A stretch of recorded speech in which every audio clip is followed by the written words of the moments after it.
Book of Ezra chapter 3 versus 12 and 13. మునుపటి మందిరమును చూచిన యాజకులలోను లేవీయులలోను కుటుంబ ప్రధానులలోను వృద్ధులైన అనేకులు ఇప్పుడు వేయబడిన ఈ మందిరం యొక్క పునాదిని చూచి గొప్ప శబ్దముతో ఏడ్చిరి. అయితే మరి అనేకులు సంతోషము చేత బహుగా అరచిరి. ఏది సంతోష శబ్దమో ఏది దుఃఖ శబ్దమో జనులు తెలుసుకొనలేకపోయిరి. జనులు గొప్ప ధ్వని చేసినందున ఆ శబ్దము బహుదూరము వినబడెను. దేవుని బిడ్డలారా, ఈరోజు ఈ వాక్యంలో నుంచి ప్రియ ప్రభు మనతో మాట్లాడబోతున్నాడు. ఏ రకంగా మనం ప్రార్థన చేయాలి, ఏ రకంగా మనం ప్రార్థన చేస్తే దేవుడు జవాబులు ఇస్తాడు అనేటువంటి ఆ తలంపును దృష్టిలో ఉంచుకొని ఈరోజు దేవుని యొక్క వాక్యము ద్వారా దేవుడు మనతో మాట్లాడబోతున్నాడు. ఈ ఎజ్రా గ్రంథం 3వ అధ్యాయము 13వ వచనంలో ఏది సంతోష శబ్దమో ఏది దుఃఖ శబ్దమో జనులు తెలుసుకొనలేకపోయిరి. జనులు గొప్ప ధ్వని చేసినందున ఆ శబ్దము బహుదూరము వినబడెను. బహుదూరము వినబడెను. జనులందరూ కలిసి గొప్ప శబ్దముతో కేకలేశారు. కొంతమంది సంతోషంతో కేకలేశారంట, కొంతమంది దుఃఖముతో అంటే ఆనంద బాష్పాలతో కూడినటువంటి కేకలు వేశారు.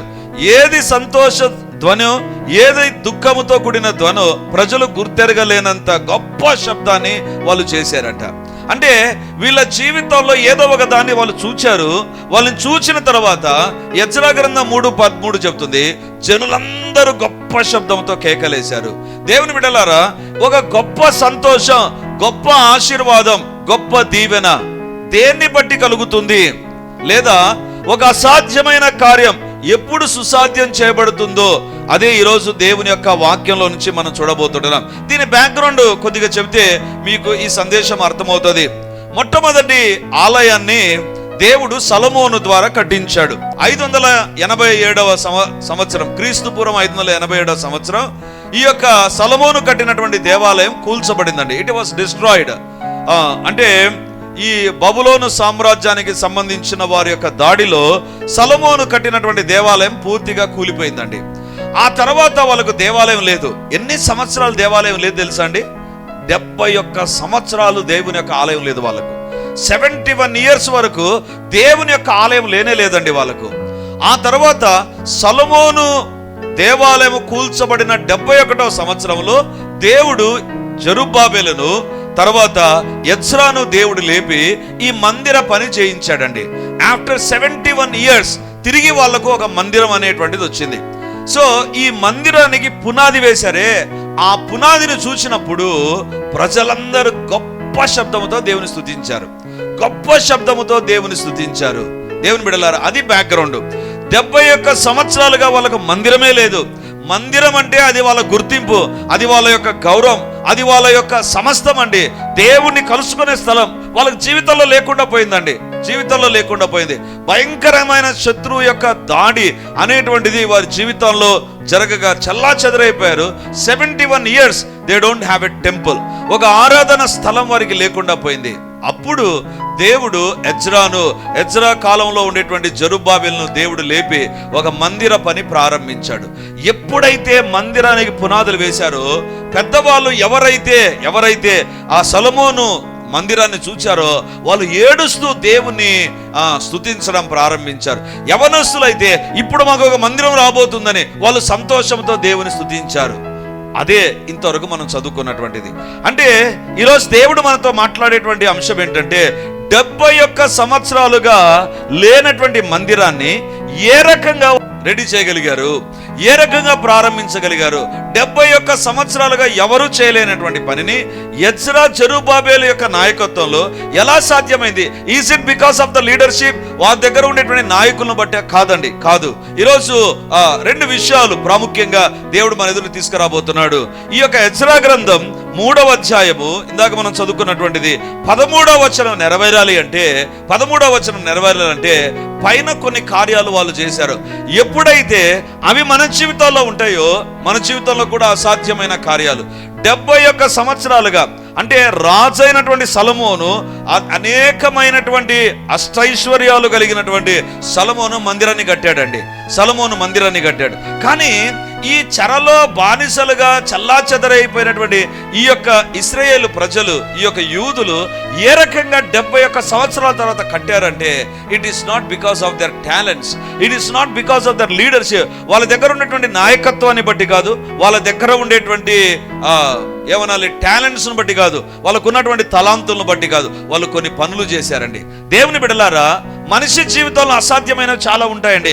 కుటుంబ సమస్యలు కొన్నిసార్లు అసాధ్యంగా ఉంటాయి, లేకపోతే ఉద్యోగ సమస్యలు కొన్ని సందర్భాల్లో అసాధ్యంగా ఉంటాయి, లేకపోతే వ్యాపారంలో ఉండేటువంటివి అసాధ్యంగా ఉంటాయి, లేకపోతే సేవలో కొన్ని అసాధ్యంగా ఉంటాయి, లేకపోతే ఏదైనా సరే wherever you are facing a challenge, ఒక అసాధ్యమైనటువంటి ఒక సవాల్ను ఎదుర్కొంటూ ఉంటే ఈరోజు దేవుడు నీతోనే మాట్లాడుతున్నాడు. వాటిని ఏ రకంగా ఎదుర్కోవాలి, ఏ రకంగా జయాన్ని సాధించాలి. దేవుని బిడ్డలారా, ఏది సంతోష శబ్దమో ఏది దుఃఖ శబ్దమో గుర్తించలేనటువంటి ఒక గొప్ప ఆనంద కేకలు వాళ్ళు వేశారండి. కారణం ఏంటంటే వాళ్ళ జీవితాల్లో ఉన్నటువంటి అనుభవాలు. ఎలాంటి అనుభవాలు ఉన్నాయి అంటే, ఈ రాత్రి కూడా మనం ఆయా సమస్యల కొరకు, ఆయా ప్రార్థన అవసరతల నిమిత్తమై ప్రార్థన చేయబోతున్నాం.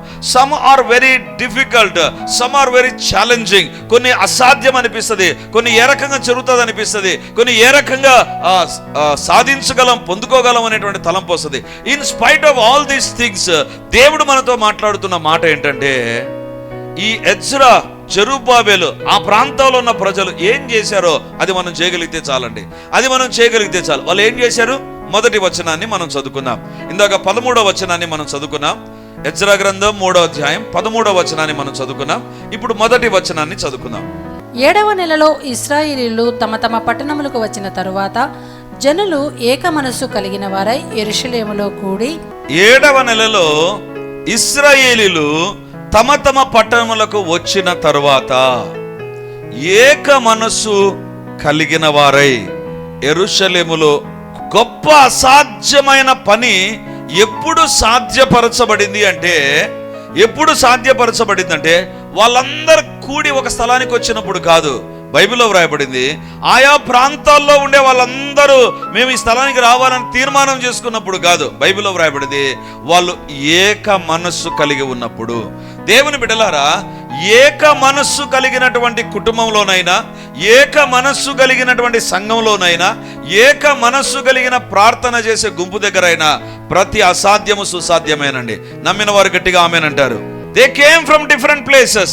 వివిధ ప్రాంతాల నుంచి వచ్చారండి. వివిధ ప్రాంతాలు, వివిధ కల్చర్స్, వివిధ రకాలైనటువంటి ఆర్థిక స్థితిగతులు, ఆధ్యాత్మిక స్థితిగతుల నుంచి వాళ్ళు వచ్చారండి.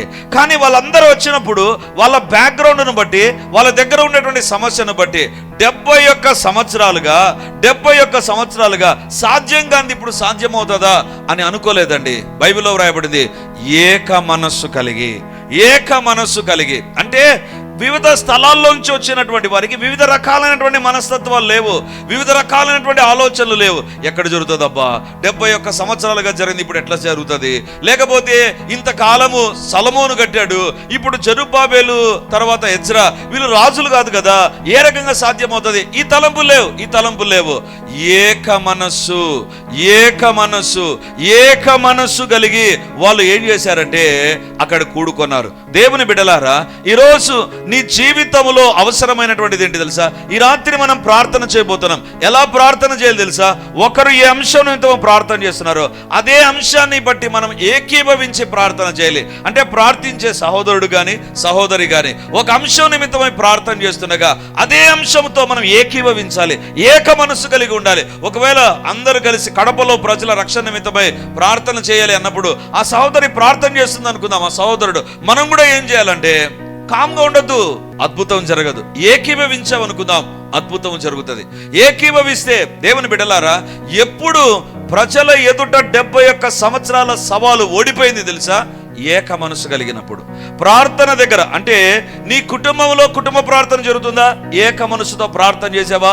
అద్భుతమైన కార్యం జరుగుతుంది. ఒకవేళ బిజినెస్ లో అందరిలో ఏక మనసు ఉంటేనే కదా ఆ బిజినెస్ ఆశీర్వదించబడుతుంది.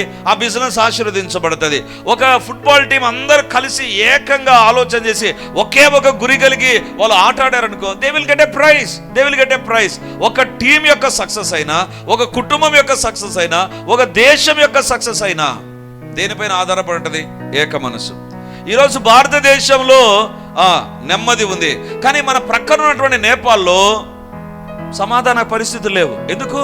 స్టూడెంట్స్ అందరు యూత్ అంతా వాళ్ళంతా కోపోద్రేకులై వాళ్ళు ప్రభుత్వానికి వ్యతిరేకంగా ఎప్పుడైతే వాళ్ళు ప్రభుత్వాన్ని వ్యతిరేకించారో, వాళ్ళు చేసే అన్యాయాల అక్రమాలు వ్యతిరేకించారో దేశం అల్లకల్లోలం అయిపోయింది.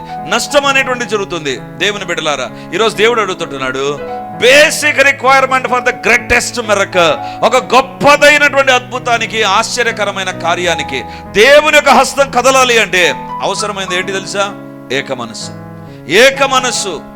ఎక్కడైతే ఏక మనస్సు ఉంటుందో అక్కడ దేవుని యొక్క కార్యాలు ఖచ్చితంగా జరుగుతాయి. హల్లెలూయా. కానీ సమస్య ఏంటి తెలుసా? ఏక మనసే. ఒకరు ప్రార్థన చేస్తున్నారు అనుకో, ఆమె ఏంటి ప్రార్థన చేస్తుంది, ఈవేంటి ఇట్లా ప్రార్థన చేస్తుంది, వీళ్ళ ప్రార్థన చేసేది, వీళ్ళ అడిగేది ఏంటి, ఇలా అడుగుతున్నారే. మన మనస్సు ఎక్కడికెక్కడో తిరుగుతూ ఉంటుంది. ఒకవేళ ఒకరు ప్రార్థన చేస్తున్నారు అనుకో, వెంటనే మన యొక్క మనస్సు ఎక్కడికి వెళ్ళిపోతుంది. అరే ఈరోజు రేపు ఏం చేయాలి, ఈరోజు ఇది జరిగింది, రేపు ఏం చేయాలి. మన తలంపులు వేరొక చోటుకి వెళ్ళిపోయాయా, అద్భుతాలు జరగవు, ఆశ్చర్యకరమైన కార్యాలు. ఒక్కరు ప్రార్థన చేస్తున్నాగా. అందుకే యేసు అంటాడు కదా, 2-3 భూలోకంలో ఏకీభవించి కలిసి ప్రార్థన చేస్తే అద్భుతం జరుగుతుంది. అందుకే సాతాను ఏం చేస్తాడో తెలుసా? ఒకరు ప్రార్థన చేస్తుంటే, ఒకరు ఒక పని చేస్తుంటే ఏక మనసు లేకుండా ఏదేదో ఆలోచనలు తీసుకొని వస్తాడు. ఆన్లైన్ ప్రేయర్లో ఉండే భయంకరమైన శోధన ఏంటి? ఏక మనసు వద్దు. అసలు ఏక మనసు కాదు, నో మనస్సు. నిద్రపోదాం. దేవుని బిడ్డలారా, ఈ రాత్రి ఎవరైతే ఏకీభవించి ఏక మనసుతో ప్రార్థన చేస్తారో అది వ్యక్తిగత జీవితంలోనైనా, కుటుంబ జీవితంలోనైనా, పరిచర్లోనైనా గొప్ప కార్యాలు జరగబోతున్నాయి. హల్లెలూయా. 71 సంవత్సరాలుగా అందరికీ గుళ్ళున్నాయండి. ఇశ్రాయేలు ప్రజలకు, యూదులకు మాత్రమే గుడి లేదు. వాళ్ళు అనుకుంటున్నారు, మేము దేవుని బిడ్డలం అనడానికి మాకు గుడి ఉండాలి కదా, మా గుర్తింపే దేవుని యొక్క మందిరం కదా, ఈ మందిరమే లేకుండా అందరికీ ఉంది. ఏ రకంగా సాధ్యమవుతుంది? అందరూ ఆలోచన చేశారు, అందరూ అనుకున్నారు, కానీ ఎప్పుడు కూడా ఏకీభవించలేదు, ఏక మనసు లేదు. కానీ ఎప్పుడైతే ఏక మనసు కలిగి ఎజ్రా గ్రంథం 3వ అధ్యాయం 1వ వచనానికి వచ్చారో దేవుని కార్యం జరగడం ప్రారంభించింది. దేవుని బిడ్డలారా, మన జీవితాలు ఉండాల్సింది ఏంటి తెలుసా? ఏక మనస్సు. రోమీలకు రాసిన పత్రిక 12వ అధ్యాయం 2వ వచనం. మన మనస్సు ఏ రకంగా ఉండాలి అక్కడ వ్రాయబడింది చూడండి. మీరు ఈ లోక మర్యాదను అనుసరింపక ఉత్తమమును అనుకూలమును సంపూర్ణమునై ఉన్న దేవుని చిత్తమేదో పరీక్షించి తెలుసుకున్నట్లు మీ మనస్సు మారి నూతన మగుట వలన రూపాంతరము పొందుడి. దేవుని బిడ్డలారా, ఇక్కడ ఒక మాట ఎదుట ఉంచుతాను. రూపాంతరము పొందాలి అంటే ఉన్న పరిస్థితులు మార్పు చెందాలి అంటే. రూపాంతరం అంటే ఏంటి?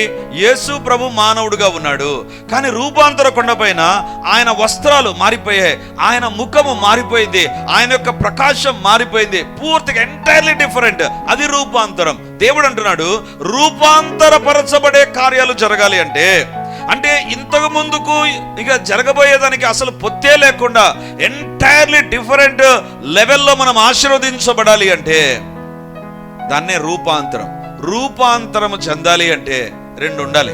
ఒకటి, మీ మనస్సు మారి. ఒకటి ఏం చేయాలంట? మనస్సు మారాలి. మన మనస్సు ఏం చెప్తుంది? గతాన్ని గురించి చెప్తుంది.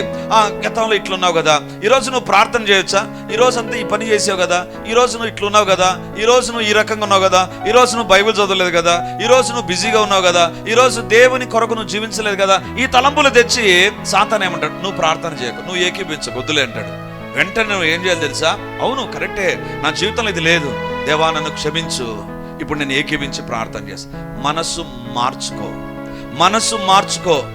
ఒకవేళ సనిగినటువంటి వ్యక్తివేమో ఇప్పుడు మనస్సు మార్చుకో, లేకపోతే ప్రార్థించినటువంటి వ్యక్తివేమో మనస్సు మార్చుకో, దేవుని పైన కోపగించిన వ్యక్తివేమో మనస్సు మార్చుకో, ఒకవేళ ఇంట్లో రచ్చ చేసేవేమో మనస్సు మార్చుకొని రెండవదిగా నూతన మగుట వలన అంటే ఏంటి? నూతన మగుట అంటే ఇంతవరకు ప్రతిదానికి నువ్వు విభేదిస్తూ వచ్చావు, కానీ ఇప్పుడు నూతనం అంటే ఏకీభవిస్తే రూపాంతరం జరుగుతుంది.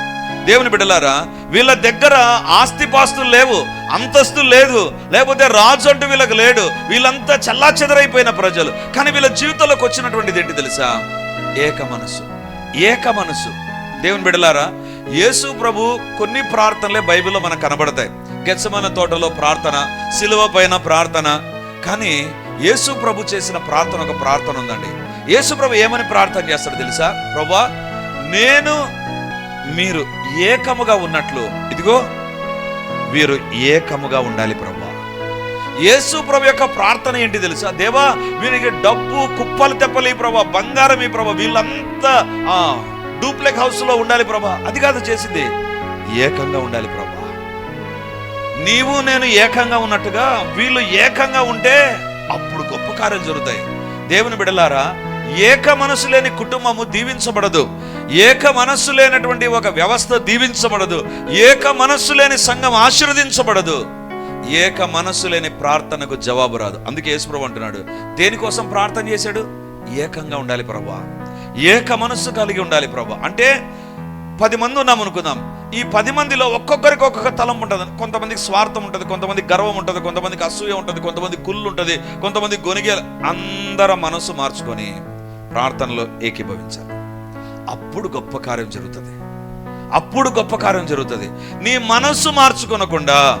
మనస్సు మార్చుకొనకుండా అంటే ఈ రోజు నుంచి ఇప్పటి వరకు, ఉదయం నుంచి ఇప్పటి వరకు నీ జీవితంలో ఏమేమి జరిగిందో ఆ మనస్సును వదిలేసి నూతనమయ్యి ప్రార్థనలో ఏకీవించావంటే అప్పుడు అద్భుతాలు జరుగుతాయి. దేవుని బిడ్డలారా, ఆది సంఘం ఎలా ప్రారంభమైంది తెలుసా? వాళ్ళందరూ బైబిల్లో వ్రాయబడింది, ఏక మనసుతో ఎడతెగక ప్రార్థన చేయుచుండిరి. ప్రార్థనకు ముందు ఏముందంట? ఏక మనసు. మన జీవితాల్లో ఈరోజు దేవుడు అడుగుతుంటున్నాడు, నీ వ్యక్తిగత జీవితంలో దేవునితో ఏకంగా, కుటుంబంలో ఏక మనసు ఉండాలి, లేకపోతే ప్రార్థనలో ఏక మనసు ఉండాలి. That is going to make wonders. అది అద్భుతాలు చేయబోతుంది. దేవుని బిడ్డలారా, సాతాను చేసే పని ఏంటి తెలుసా? ఏక మనసు లేకుండా చేస్తాడు. నువ్వేం పెద్ద గొప్పనా, నీ ఈ తలంపులు వచ్చేస్తాయి. వచ్చినప్పుడు ఏమవుతుందో తెలుసా? సాతాను అంటాడు, చాలు ఇంకా కొంచెం ఎక్కువ అనుకో, ఇంకా కొంచెం ఎక్కువగా. ఈరోజు దేవుడు అడుగుతుంటున్నాడు, ప్రతి చోట ఏక మనస్సు ఉండాలి. నేను చెప్పేటువంటి సంఘటన మీరు గమనించే ఉంటారు. ఒక గద్ద ఆకాశంలో ఎగురుతుంది అనుకుందాం, పెద్ద గాలి వీచింది అనుకుందాం. ఆ గద్ద ఇటు అటు కొట్టుకొని పోతుంటది. ఎగరలేదు సరిగా. గాలికి అది ఎగరడం దాని చేత కాదు. కానీ గద్దలన్నీ కలిసాయి అనుకుందాం, గద్దలన్నీ ఒక గుంపుగా చేరాయి అనుకుందాం. గాలి ఎంత పెద్ద గాలి వచ్చినా దాన్ని ఏం చేయలేదు తెలుసా? ఎందుకంటే ఒక్క పక్షిని గాలి ఏమైనా చేస్తుంది. అన్ని పక్షులు కలిసి ఒకే దగ్గర ఉన్నాయి అనుకుందాం, గాలి ఏం చేయలేదు. అందుకే పక్షులు ఎగిరేటప్పుడు ఒకటే రకంగా వెళ్ళిపోతుంటాయి. చూసారా? అన్నీ ఒకేసారి టర్న్ తీసుకుంటాయి, అన్నీ ఒకేసారి ముందుకు వెళ్ళిపోతాయి. గాలి కానీ ఏది కూడా వాటిని ఏం చేయలేదు. ఈరోజు దేవుడు అంటున్నాడు, ప్రార్థనలో ఏక మనస్సు. ఒక అంశం నిమిత్తం ప్రార్థన చేస్తున్నప్పుడు ఏక మనస్సు. జుట్టు పట్టుకొని లాగినామనుకో జుట్టు వస్తుంది, కానీ జడం లాగినామనుకో జుట్టు రాదు. ఎందుకు? అది పెనవేయబడింది. ఆ వెంట్రుకలన్నీ ఒకే దగ్గరికి వచ్చేస్తాయి. అదే జుట్టు అనుకో ఇండివిజువల్గా ఉంటుంది, లాగినామనుకో వచ్చేస్తుంది. ఈరోజు దేవుడు అడుగుతుంటున్నాడు, ప్రార్థనలో ఏక మనసు ఉండాలి. వీళ్ళ సీక్రెట్ ఏంటి తెలుసా? 71 సంవత్సరాలుగా జరగనటువంటిది, ఒక అసాధ్యమైనటువంటిది వీళ్ళ ఎదుట ఎందుకు తల వంచింది అంటే ఒకటే ఒక కారణం, ఏక మనస్సు. దేవుని బిడ్డలారా, పాతకాలంలో తపలాలు, తర్వాత ఈ డోలకు ఇవంతా ఉన్నప్పుడు ఫస్ట్ వాళ్ళు ఏం చేస్తారు తెలుసా? కీబోర్డ్లో సి కార్డ్ పట్టండి బ్రదర్ అంటారు. సి ఇట్లా పట్టిన తర్వాత ఆ కార్డ్ను ప్రెస్ చేసిన తర్వాత తపలాను ట్యూన్ చేసుకుంటారండి. తపలాను కొట్టి ఆ రెండు ఒకే శృతిలోకి వచ్చేటట్టు చేసుకుంటారు. తపలా అయినా డోలక్. ఇప్పుడు అంతా ఎలక్ట్రానిక్ డివైస్ కాబట్టి ఇంకేం లే, ఆటోమేటిక్గా ట్యూనింగ్ అయిపోయి ఉంటుంది. అంటే 4-5 ఇన్స్ట్రుమెంట్స్ చక్కగా ప్లే చేయాలంటే అవన్నీ ఒకే రకంగా ట్యూన్ చేయాలి, ఒకే రకంగా రావాలి. అంటే ఆ ఇన్స్ట్రుమెంట్స్లో ఒకే రకమైన శృతిలోనికి రావాలి. అప్పుడే చక్కగా స్వరం బయటికి కనపడుతుంది. ఈరోజు దేవుడు అడుగుతుంటున్నాడు, గొప్ప అద్భుతాలు, గొప్ప సూచక్రియలు ఎక్కడున్నాయి తెలుసా? ఏక మనస్సు. భార్యాభర్తలు ఇద్దరు కొట్లాడుకున్నారు అనుకుందాం, కుటుంబం బాగుంటుందా? భార్యాభర్తలు ఒక రకంగా ఉండి పిల్లలంతా ఒక రకంగా అయిపోయి కొట్లాడుకున్నారు అనుకుందాం, కుటుంబం బాగుంటుందా? ఉండదు. ఎందుకు తెలుసా? వాళ్ళలో ఏక మనసు లేదు, అయిపోయి కుటుంబం చిన్నాభిన్నం అయిపోతుంది. ఈరోజు దేవుడు అడుగుతుంటున్నాడు, ఏక మనస్సు కలిగి ఉండాలని దేవుని ప్రార్థన మన జీవితాల్లో. ఈరోజు ఈ ప్రార్థనలో ఒకరు ప్రార్థన చేస్తుండగా ఒకే ఒక మనసు ఆ ప్రార్థన అంశంతో ఏకీభవిస్తాం. ఆ ప్రార్థన అంశంతో మనం ఏమనాలి, జాయిన్ అయిపోయి, దేవా ఈ ప్రార్థన తనని ఏకీభవిస్తున్న కార్యం జరిగించు ప్రభా, దేవుడు తన కార్యాన్ని జరిగిస్తాడు. మొట్టమొదటిగా they came with one accord, ఏక మనసుతో ఏక ఆత్మతో వాళ్ళు దేవుని దగ్గర కలిసి రావడం ప్రారంభించారు. రెండవదిగా ఏం జరిగింది చూడండి, 3వ అధ్యాయం 2వ వచనం. 3వ అధ్యాయం 2వ వచనం. యోజాదాకు కుమారుడైన యెషూవాయును యాజకులైన అతని సంబంధులను, షేల్తీయేలు కుమారుడైన జెరుబ్బాబెలును అతని సంబంధులను లేచి దైవజనుడైన మోషే నియమించిన ధర్మశాస్త్రమునందు వ్రాయబడిన ప్రకారముగా దహన బలులు అర్పించుటకై ఇశ్రాయేలీయుల దేవుని బలిపీఠమును కట్టిరి. రెండవదిగా వాళ్ళు ఏం చేశారు? ఇశ్రాయేలీయుల దేవుని బలిపీఠమును కట్టిరి. అంతవరకు బలిపీఠం లేదండి. ఇశ్రాయేలు ప్రజలకు బలిపీఠమే లేదు. బలిపీఠం లేకుండా ఉండగా మొట్టమొదటిగా ఏక మనసు, రెండవదిగా వాళ్ళందరూ కలిసి వచ్చినప్పుడు వాళ్ళు అనుకున్నారు, ఇప్పుడు ఏక మనసే కాదు కావాల్సింది, ఒక బలిపీఠాన్ని కడదాము. అంటే ఆయా రాళ్ళను తీసుకొని వచ్చి, చక్కని రాళ్ళు, బలిపీఠం ఎట్లా కట్టాల్సింది దేవుడు ఈ ధర్మశాస్త్రం వివరించాడు. మొలచనటువంటి రాళ్ళు, సుత్తి పడనటువంటి రాయి తీసుకొని వచ్చి దానితో బలిపీఠం కట్టాలి. ఒక ఎత్తైన ఒక టేబుల్ లాగా కట్టి దానిపైన పశువును లేదా కర్రలను పెట్టి ఆ తర్వాత పశువును పెట్టి దహన బలి ఇవ్వాలి, బలిపీఠాన్ని కట్టాలి. దేవుని బిడ్డలారా, ఇశ్రాయేలు ప్రజలు అందరూ ఏం చేశారు తెలుసా? ఒక పని చేయడానికి పూనుకున్నారు. ఏంటంటే, ఒకటి ఏక మనసు, రెండవదిగా బలిపీఠాన్ని కట్టారు. అంటే వాళ్ళు యాక్చువల్గా దేన్ని కట్టాలనుకున్నారు? మందిరాన్ని కట్టాలనుకున్నారు. మందిరం కట్టాలంటే పునాది వేయాలి, లేదా మన ప్రాంతంలో చెప్పాలంటే ముగ్గేయాలి. ఫస్ట్ ముగ్గేసి ఆ తర్వాత మందిర పనులు ప్రారంభించాలి. ముగ్గేయక ముందు, పునాది తీయక ముందు, గోడ కట్టక ముందు, సామాన్లు తీసుకురాకముందు వాళ్ళు చేసిన పని ఏంటి తెలుసా? బలిపీఠాన్ని కట్టారు. బలిపీఠాన్ని కట్టారు. అంటే మన జీవితంలో ఏ పని ప్రారంభించక ముందు ఉండాల్సింది ఏంటి తెలుసా? బలిపీఠం. ఎప్పుడైతే ముందు ఉండాల్సినటువంటి బలిపీఠం మన జీవితాల్లో ఉండదో, మిగిలినవన్నీ కూడా జరిగినట్టుగానే ఉంటాయి, జరగవు. జరుగుతున్నట్టుగా ఉంటాయి, కంప్లీట్ కావు, లేదా అది ఏదో ఒక అడ్డంకులు వచ్చేస్తాయి. ఇక్కడ వీళ్ళు 71 సంవత్సరాలుగా కట్టబడని మందిరం కట్టబడ్డానికి వాళ్ళు కారణం ఏంటంటే ఏక మనసు ఒకటి, రెండవదిగా బలిపీఠాన్ని కట్టారు. బలిపీఠం అంటే ఏంటండి? మొట్టమొదటిగా నోవహు బలిపీఠాన్ని కట్టాడు. ఆ భాగంలోకి తర్వాత వద్దాం. నోవహు బలిపీఠాన్ని కట్టాడు. ఎందుకు బలిపీఠాన్ని కట్టాడంటే, దేవునికి తనకు మధ్య ఒక బలిపీఠం అవసరమైంది. అంటే దేవుణ్ణి కలుసుకునేటువంటి స్థలమే బలిపీఠం అండి. దేవుని కలుసుకునేటువంటి స్థలం. దేవుని దగ్గర అడుగుదాం ఒక ప్రార్థన. లైవ్ లో చూస్తున్న దేవుని బిడ్డలారా, మీరు కూడా దేవుని అడగండి. ఎక్కడైనా ద్విమనస్కులుగా మనం ఉన్నామా? దేవుని దగ్గరికి వచ్చినప్పుడు దేవుని మనసు, ఫ్రెండ్స్ దగ్గర ఉన్నప్పుడు లోకపు మనసు, లోకపు మాటలు, లోకపు పద్ధతులు. ఏక మనస్సు, దేవునితో ఏక మనస్సు, నీ ఇరుగు పొరుగు వారితో ఏక మనస్సు, నీ ఉద్యోగ వ్యాపారాల్లో ఏక మనస్సు. ఇది నీ జీవితంలో ఉండాలి. నీవు పోట్లాడే వ్యక్తిగా, విభేదాలు కలిగించే వ్యక్తిగా, వెడగొట్టి చెడగొట్టే వ్యక్తిగా ఉండకూడదు. దేవా నన్ను దర్శించు. ఎక్కడైనా ఏక మనస్సుకు నేను దూరం అయిపోయి ఉంటే నన్ను క్షమించు. నా ద్వారా ఎక్కడైనా విభేదాలు వచ్చింటే నన్ను మన్నించు ప్రభా. దేవా నన్ను క్షమించు నాయనా. నేను బలిపీఠం కట్టకుండా ఏవేవో పనులు చేస్తున్నాను, ప్రార్థన చేయకుండా ప్రార్థన తగ్గిపోయి ఏవేవో చేస్తున్నాను ప్రభా. నన్ను క్షమించు, నన్ను క్షమించు. నా ప్రార్థన జీవితం పెరగాలి ప్రభా. దేవుని అడుగుదాం. అప్పుడే శాపములు కొట్టివేయబడతాయి. నీ కాలగతులు దేవుడు మార్చడం ప్రారంభిస్తాడు. నీ అవసరతలు ప్రభు తీరుస్తాడు. ఆయన నీ పక్షాన కార్యాలను సఫలం చేస్తాడు. యేసయ్యా నీకు వందనాలు, పరిశుద్ధుడా నీకు వందనాలు. అందరం దేవుని దగ్గర ప్రార్థన చేద్దాం. దేవా, ఎక్కడ ఏక మనసు లేకుండా ద్విమనస్కురాలిగా నేనున్నాను ప్రభా. 2 మనస్తత్వాలు, 2 రకాలైన ఆలోచన విధానాలు. దేవుని యొక్క వాక్యంలో యెహోషువ అంటాడు, మీరు ఎవరిని సేవించినా నేను నా ఇంటి వారును. I'm going to have only one mind set, one thought, one decision. ఒకటి, నేను నా ఇంటి వారిని యెహోవాను సేవిస్తాను. ఇది నాయన మన జీవితంలోనికి పాపము, లోక సంబంధమైన అలవాట్లు, పోకడలు ఇవి వచ్చేసేయా. దేవుని దగ్గర క్షమాపణ అడుగుదాం. ప్రభా నన్ను క్షమించు, నీకు దూరం అయిపోయి, ప్రార్థన దూరం అయిపోయిన వ్యక్తిగా నేను మారిపోయాను ప్రభా, నన్ను మన్నించు. హల్లెలూయా, హల్లెలూయా. లైవ్ లో చూస్తున్న దేవుని బిడ్డలారా, మీరు కూడా ప్రార్థించాలి, మీరు కూడా దేవుని దగ్గర మొరపెట్టాలి. దేవా సహాయం చేయండి, సహాయం చేయండి. దేవుని దగ్గర మీరు ప్రార్థన చేయడం దేవుని యొక్క చిత్తము. ప్రార్థన లేకుండా ప్రయత్నాలు చేస్తున్నావు, ప్రార్థన లేకుండా ప్రయత్నాలు ఒక నష్టం వైపు నడిపిస్తాయి, ఒక కీడు వైపు నడిపిస్తాయి, ఒక జరగకూడని పరిస్థితుల వైపు నిన్ను నడిపిస్తాయి. ప్రార్థనలో దేవుడు నీ పక్షాన నిలబడతాడు. ప్రార్థన చేసే వ్యక్తి పక్షాన దేవుని కార్యాలు జరుగుతాయి. మీ ఆత్మ కార్యాలు స్వామి మీరు జరిగించండి, అయినా మీరే జరిగించండి. అంధకార శక్తుల యొక్క క్రియలు లయమైపోవునుగాక, లయమైపోవునుగాక.